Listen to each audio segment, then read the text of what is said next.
آقا همونطور که میدونید من توی یکی از این شورت ویدیوهام به شما گفته بودم که آقا قراره که من ابیلیتی توپو بگیرم، که بله گرفتم، پس برو بریم تستش کنیم.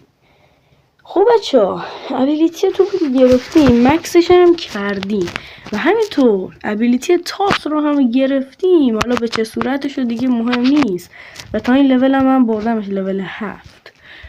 توپ رو هم گرفتیم که لول مکسش کردم و همینطور این آجر رو گرفتیم. خلاصه خیلی چیزا گرفتم و پس رو هم خریدم که همش به کمک این پس بود. کلی اسکین جدیدم گرفتم که حالا یه ویدیو هم بعدا میسازم راجع به بررسی پس، اینکه بخریدش یا نه. لژندری هم زیاد شده اسکیناش، حتما یه ویدیو میسازم. و اینکه تورنمنت های کلاسیک هم برگشتن که احتمالا یه ویدیو هم راجع به اینا میگیرم. خب بریم توی این مپی که من عاشقشم یه دست تستش کنیم و ببینیم واقعا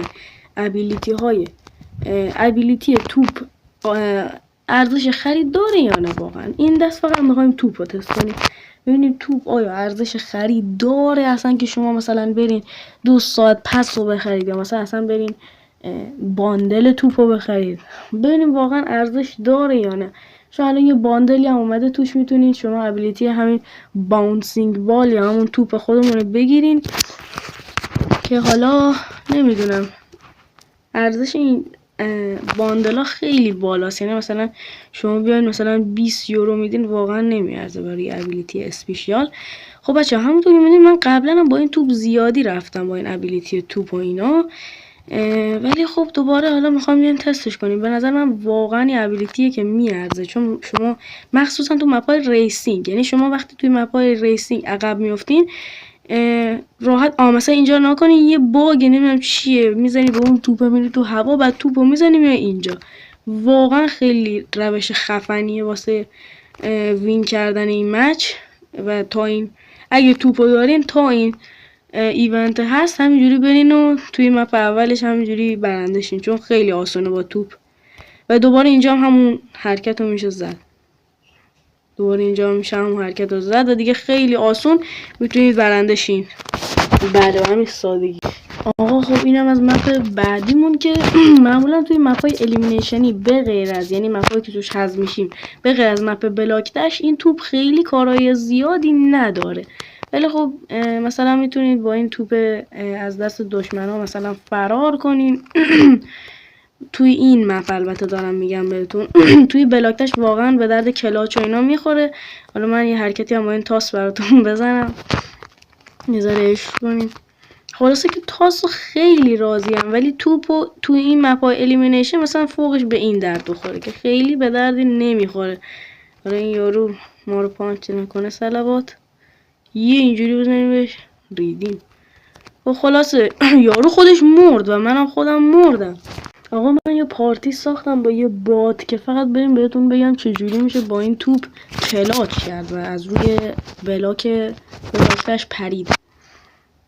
مطمئنا خیلی هاتون سوالتون بوده که آقا من نمیتونم با توپ از اینجا ردشم، رد نمیشه و فلان و توپو ضعیف کردن. نه، هنوز یه سری روش ها هست و روشش هم خیلی ساده است و احتمالا من یه شورت ویدیو هم میسازم که اگه کسایی که ویدیو لانگو ندیدن بازم یاد بگیرن.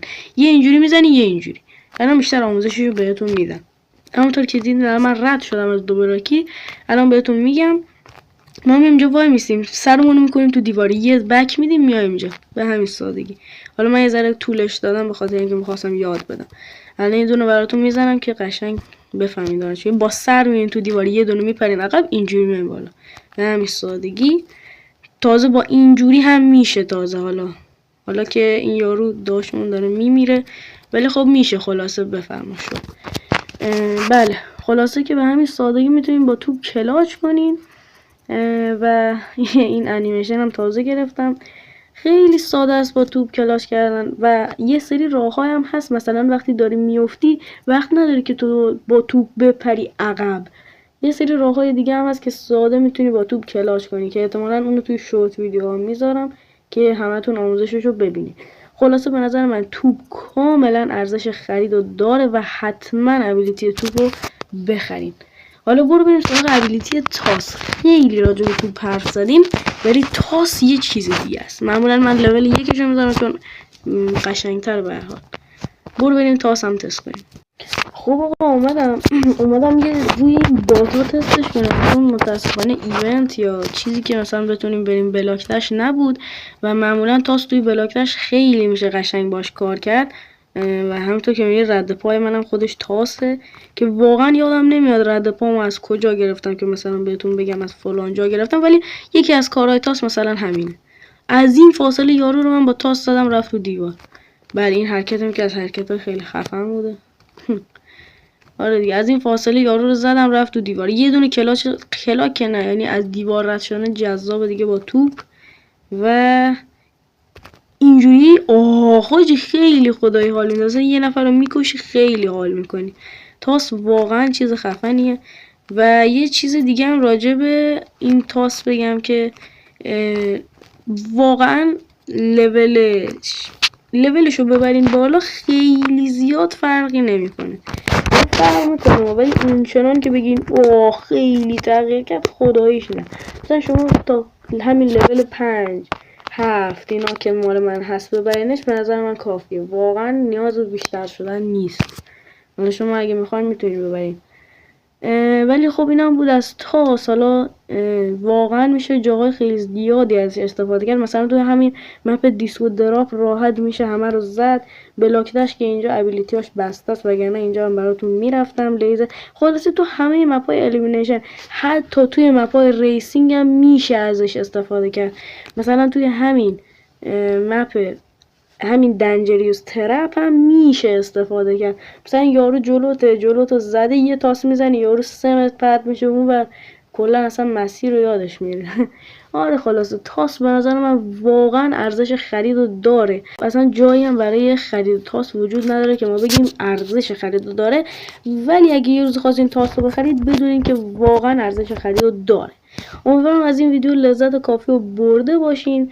به نظر من دوتا ابیلیتی کاملا ارزش خرید دارن، هم توپ هم تاس، دوتاشون واقعا عالی هستن و دیگه امیدوارم لذت کافی رو برده باشید. اگه سوالی چیزی داشتید حتما از من بپرسید. تا ویدیو دیگه فعلا خدافظ.